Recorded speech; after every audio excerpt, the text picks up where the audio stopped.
Udah semuanya? Ayo ketua kelas dipersiapkan. Dulu siap. Kan. Belum mulai pelajaran kita berdoa dan doa mulai. Bismillah.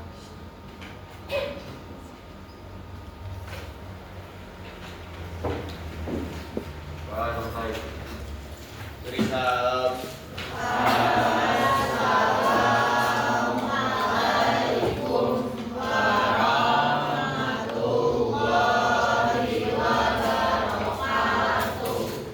Waalaikumsalam warahmatullahi wabarakatuh. Oke teman-teman sekalian, kita kemarin kan kakak nggak masuk ya. Kemarin kan Kak Muzi kan minggu lalu yang masuk. Nah, kemarin itu BTQ-nya berapa orang yang udah? Masih banyak banget ya. Berarti ada beberapa banyak yang belum ya berarti BTQ-nya. Jadi nanti kita hari ini pengambilan nilai BTQ yang belum. Nanti kalau sisa waktunya setengah jam, berarti kita pakai ambil quizzes. Cuma 10 soal kok quizzesnya. Itu iya 10 soal. Jadi di bab 8 itu bab 8 itu 5 soal, bab 9 itu 5 soal juga. Dan soalnya itu mudah-mudahan.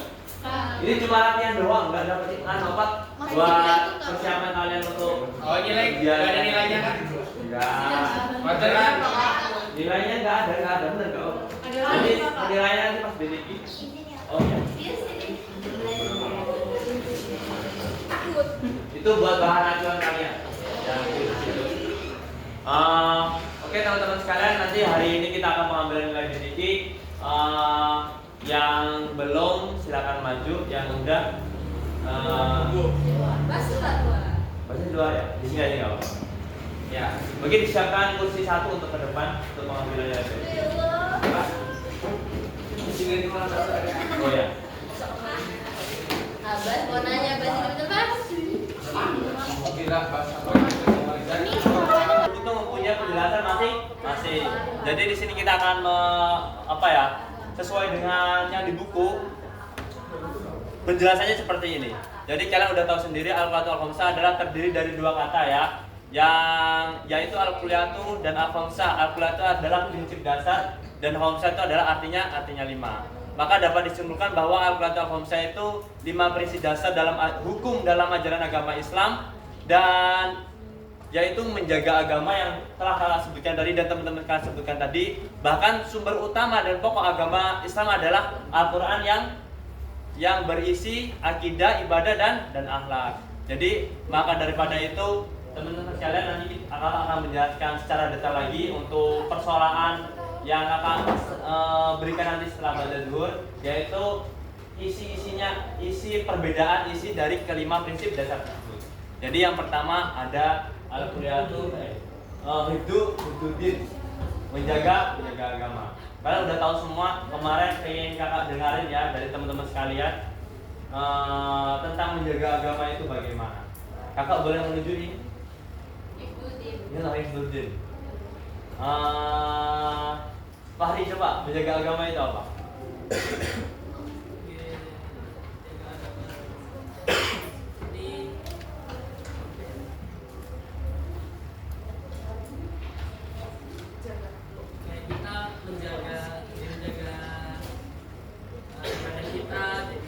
Kita tuh benar-benar Islam gitu, jadi jangan Islam KTP. Oh gitu. Caranya bagaimana? Ibadah, jadi ibadah, baca Quran. Nih, beribadah, membaca Al-Quran, terus sendiri. Dan sendiri kan kalian? Ini dalam artian di buku ya, sesuai yang di buku.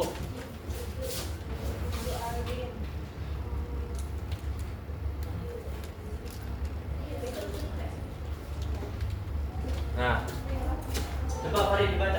Kelihatan ya? Kelihatan ya? Jadi kalian bisa baca sendiri bahwasannya menjaga agama itu merupakan pokok dari segala alasan mengapa manusia hidup di dunia ini? Iya kan?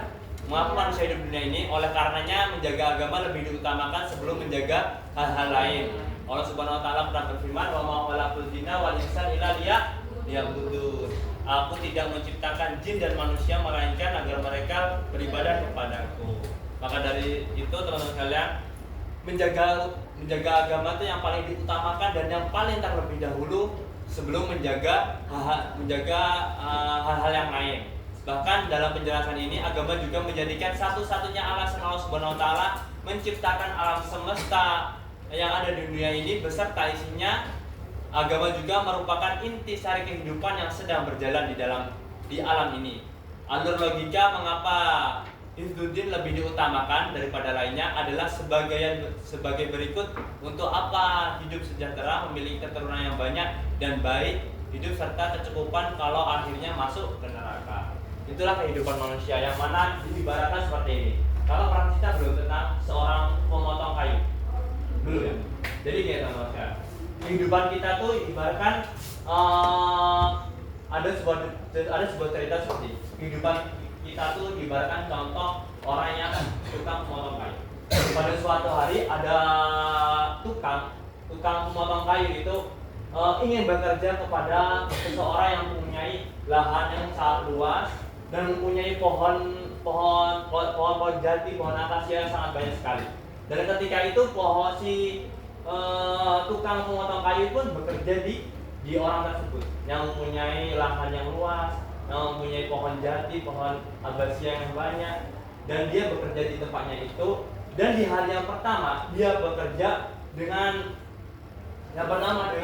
semangat yang sangat luar biasa, dan yang kedua dengan mengasah kampaknya itu yang sangat luar biasa sekali sampai tajam banget. Dan di hari yang pertama itu dia bekerja, itu dia bisa berhasil memotong kayu, memotong pohon, menebang pohon itu dia mencapai 15 dalam satu hari dengan semangat yang sangat sungguh luar biasa dan mengasah kampaknya yang sangat tajam. Dan di hari keduanya dia termotivasi dari hari sebelumnya karena ia sudah mendapatkan 15 tebangan pohon itu, dia semangatnya semakin membara. Ketika itu di hari yang kedua dia semangatnya semakin membara, bahkan semangatnya itu lebih dari hari yang sebelumnya. Tetapi di hari yang kedua itu dia malah mendapatkan 14 pohon yang ditebang. Bukannya menambah tapi mengurang. Dan ketika itu dia berpikir lagi, setelah pulang dari dia bekerja, dia pulang ke rumahnya, dia berpikir, kenapa ya saya mendapatkan cuma 14 pohon yang bisa saya tebang. Dia berpikir, mungkin semangat saya yang masih kurang. Dia cuma berpikir seperti itu. Dan di hari ketiganya dia berangkat bekerja, bangunnya pagi, sarapan, udah siap-siap, pokoknya udah semangatnya sangat luar biasa. Dan di hari yang ketiga itu pun dia menambah pohonnya itu malah berkurang. 13 pohon yang bisa dia tebang.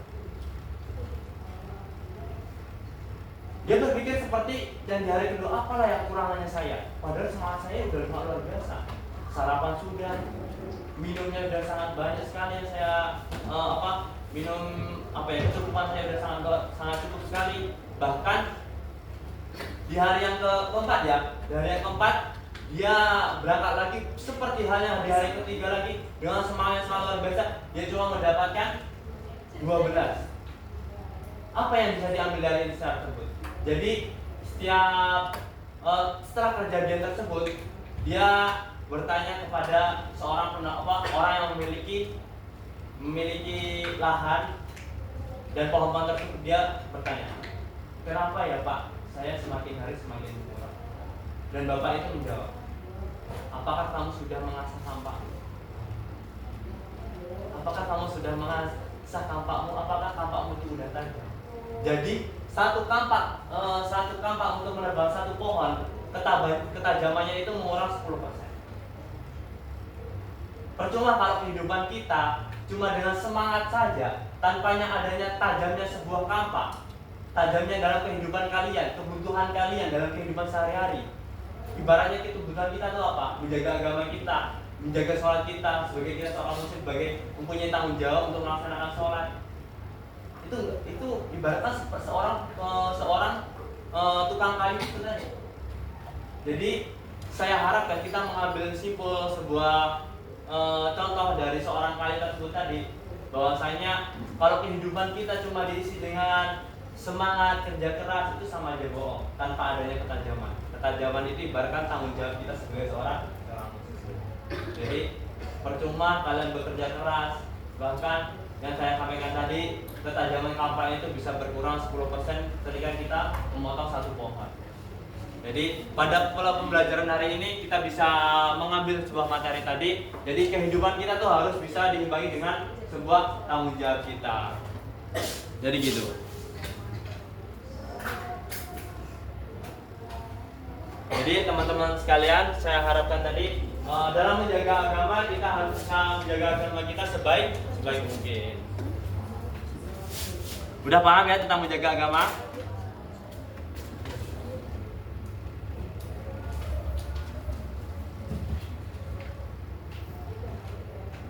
Oke.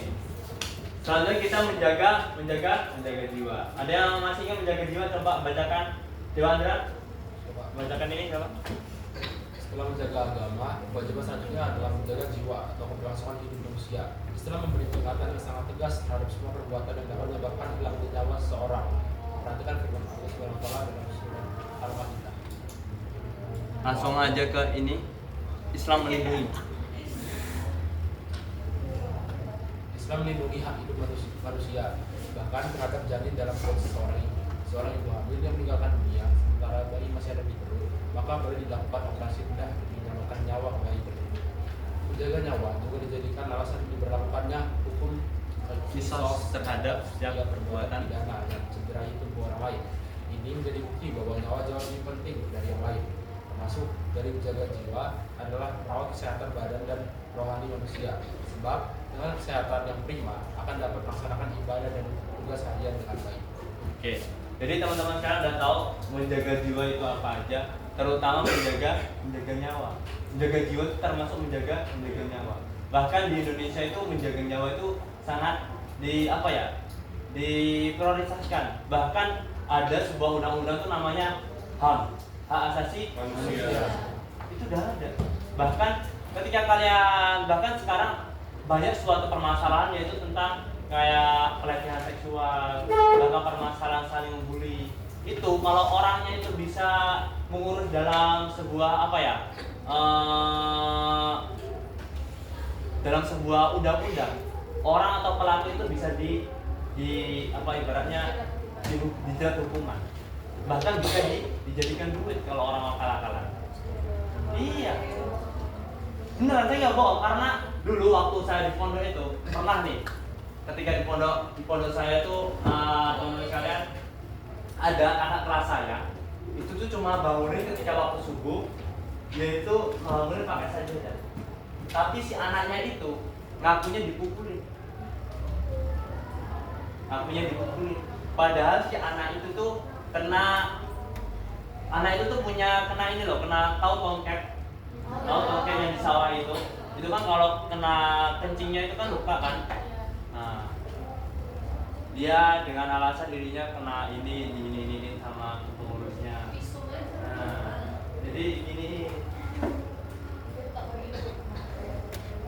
jadi ketika itu sampai setelah kejadian tersebut di pondok kakak dulu nggak ada namanya lagi kekerasan, mukul, itu nggak ada. Dulu ya memang ada, karena setiap orang itu mempunyai sifat yang berbeda-beda dan mempunyai cara yang berbeda-beda. Ada yang orang dikerasin itu nambah keras, ya enggak?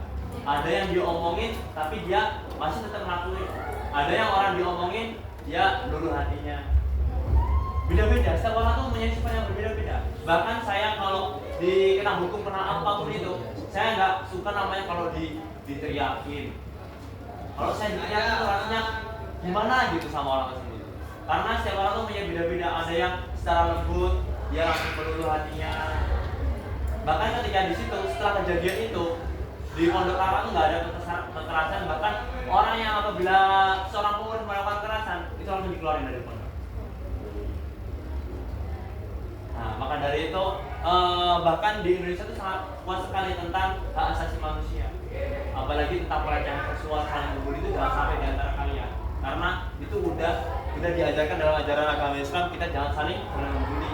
Dan di antara kalian mempunyai rasa berlebihan tentang untuk melecehkan seseorang, apalagi yang laki-laki, bahkan untuk yang perempuan, untuk menjaga wibawanya, menjaga jiwanya, menjaga akhlaknya, apapun itu, laki perempuan kita harus bisa menjaganya. Maka dari situ kita bisa belajar bahwasanya menjaga jiwa itu sangat penting. Paham kan? Nah, apalagi di Indonesia itu ada beberapa hukuman orang-orang yang melakukan seperti itu. Itu nanti kalian akan tahu dari persoalan nanti itu akan keluar. Persoalan ini nanti tentang menjaga jiwa. Anak skill ya. Menjaga jiwa itu atau nafas. Itu keluar nanti di soal kita nanti habis jiwa itu keluar. Menjaga jiwa itu. Tapi kok pengertiannya beda. Kalian bisa itu kakak buat soalnya itu seperti cerita nanti dia ya kalian bisa mencernanya sendiri mana yang betul. Kalau skill 1 ya itu.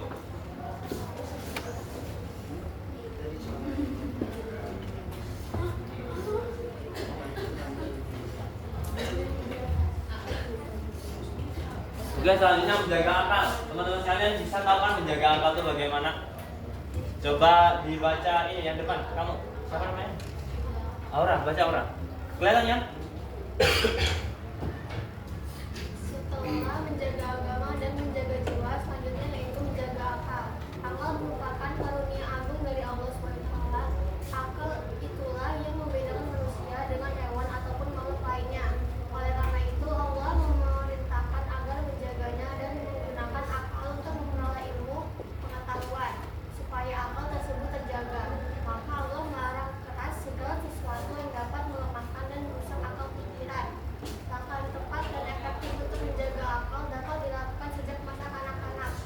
Pada masa inilah nilai-nilai kebaikan sangat mudah masuk ke dalam hati dan pikiran hingga Dan menjadi kebiasaan.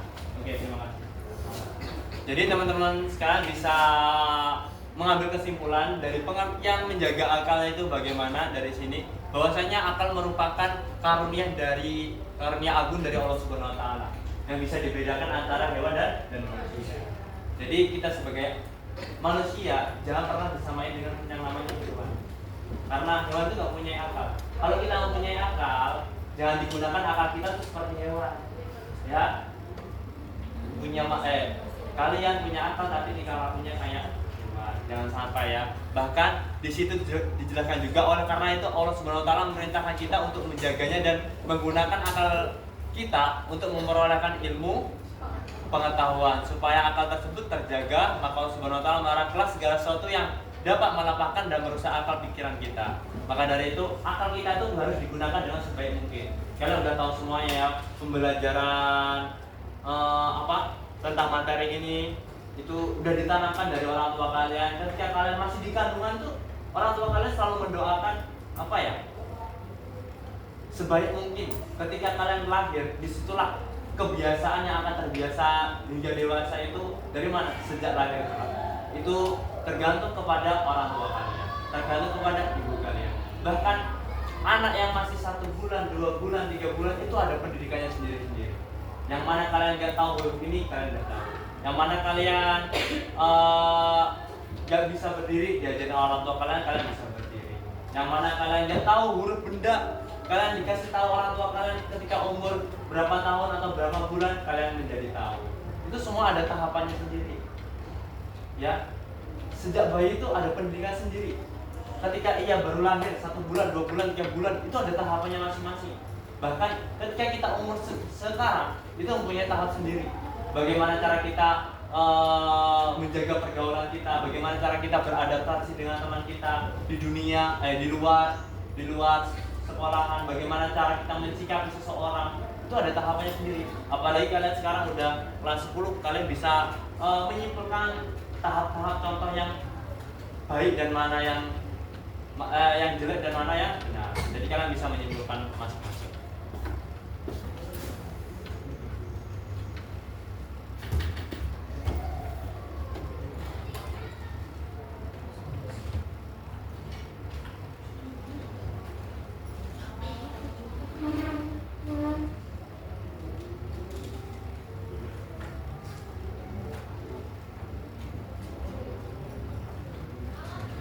Terus menjaga akal, menjaga apa? Menjaga keturunan. Nah, menjaga keturunan itu nanti keluar di soalan. Menjaga keturunan itu nanti keluar soalnya ya.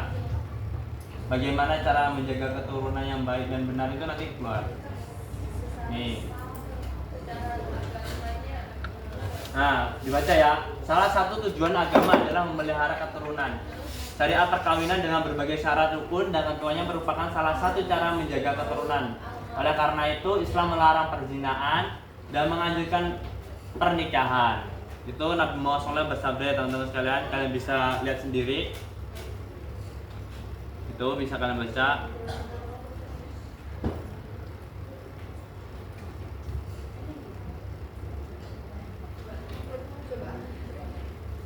Nih, baca ini sebelum terakhir. Kakak zoom ya. Pokoknya nanti yang keluar tuh menjaga jiwa, menjaga keturunan kayaknya keluarin nanti. Aduh, senggol ya.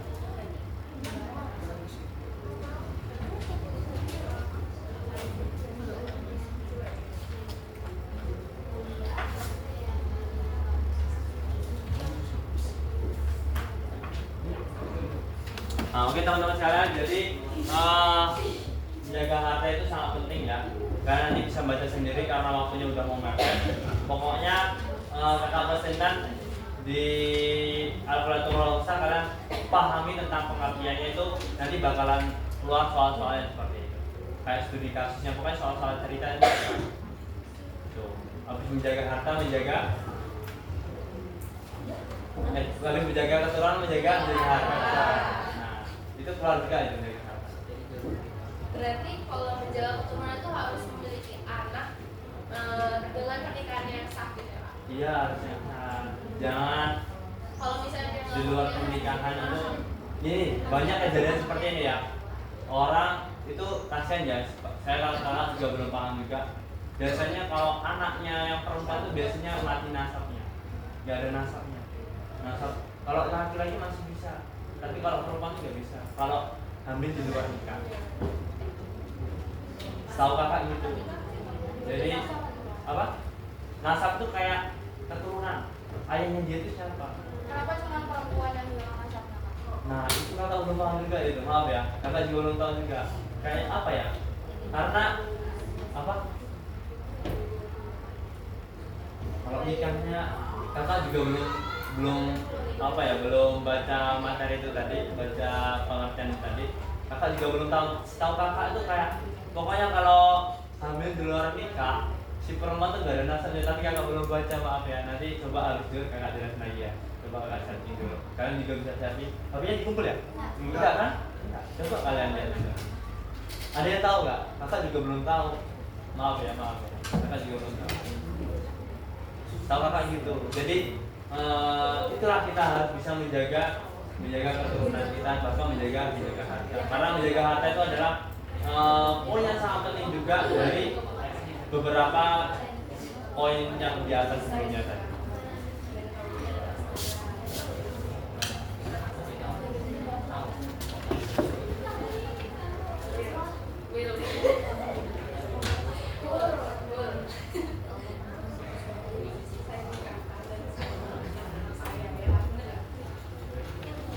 Kakak ngambil soalnya dari buku ini kok.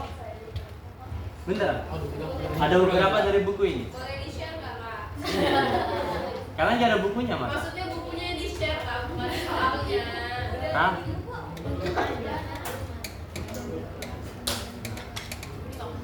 Kalian tahu kan apa itu tadris, apa itu tarki, mungkin nggak tahu kalian? Belum Pak. Ini.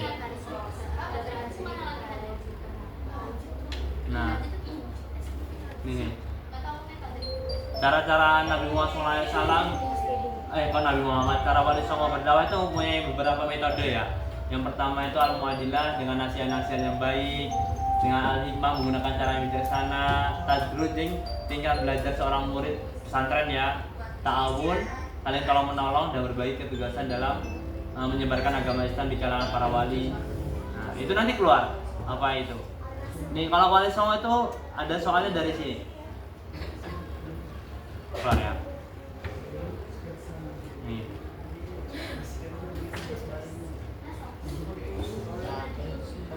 Nih. Ada mungkin 3 kalau nggak 2 gitu. Nih ya, pilih sini aja. Nih.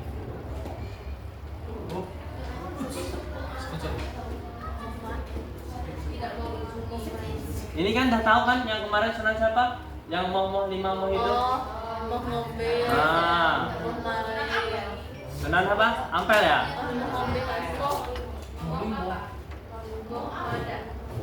Masa lupa kali ya?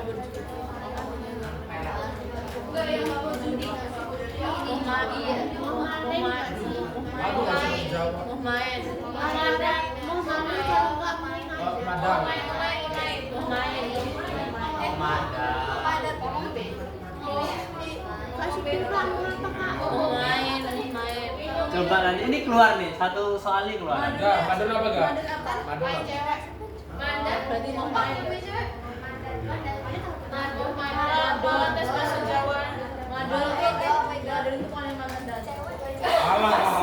Madon itu main perempuan.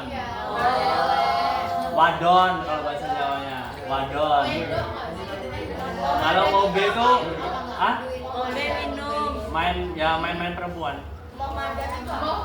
Madan. Madet tuh apa? Madan. Apa ya madan? Lupa kakak. Kalau mobe itu kan minum-minuman. Kalau maling Kalau main kan main. ya mau main itu apa? Mau main sama madan itu apa? Ya coba cari sendirian ya. Bawahnya belum ada lagi baca bawah. Ya pokoknya itu ya teman-teman kalian. Nah pelajari ini tajrid, tafsir sama ini. Apa itu? Nah, ini nanti keluarin nanti. Apa perbedaannya ini ya? Gak mau ini kak, mau narkoba. Nah ya. Gak mau yang Ini keluar nanti. oh kayak Pengertian dari ini itu apa? Nanti diberikan contoh cerita. Nanti itu termasuk dari tajrid atau tafsir atau tarjim. Coba jangan gitu. Minggu depan aja sih kak. Minggu depan kita tuh ya. Hah? Minggu depan. Kok minggu depan? Karena tiba-tiba banget. Tiba-tiba banget ya? Iya pak kita bener-bener. Kan ini cuma latihan doang, nggak dapat ini doang, cuma latihan doang. ya walaupun Nggak apa-apa nggak? Salah ya. Oh udah. Iya nggak apa-apa. beneran. Iya. Hadiahnya aja dibagi kunci jawabannya. Kok dibagi ke jawabannya? Kuisis itu kalau misalnya jawaban benar salah. Guys. Kalau misalnya pencet jawab pencet. Tahu kan? Yang mana? Nggak tahu kan?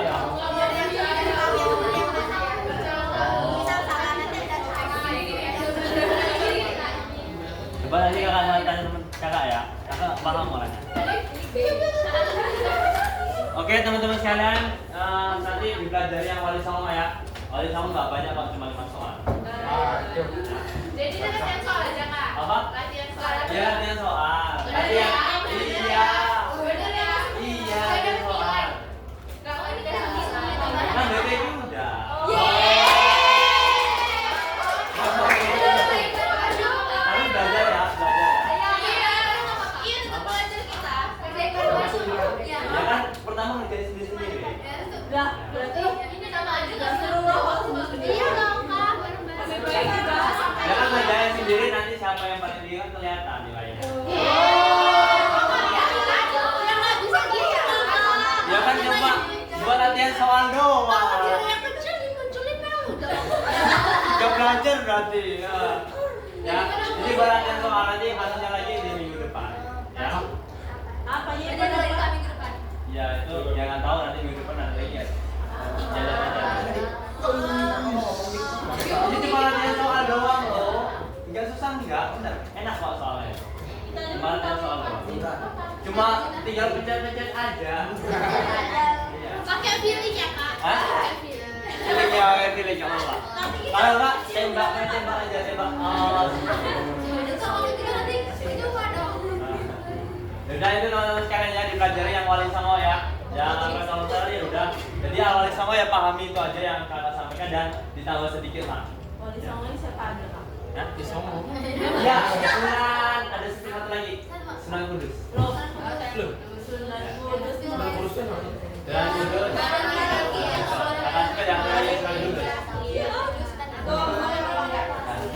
Oke teman-teman. Berarti kak Songo. Apa? Enggak.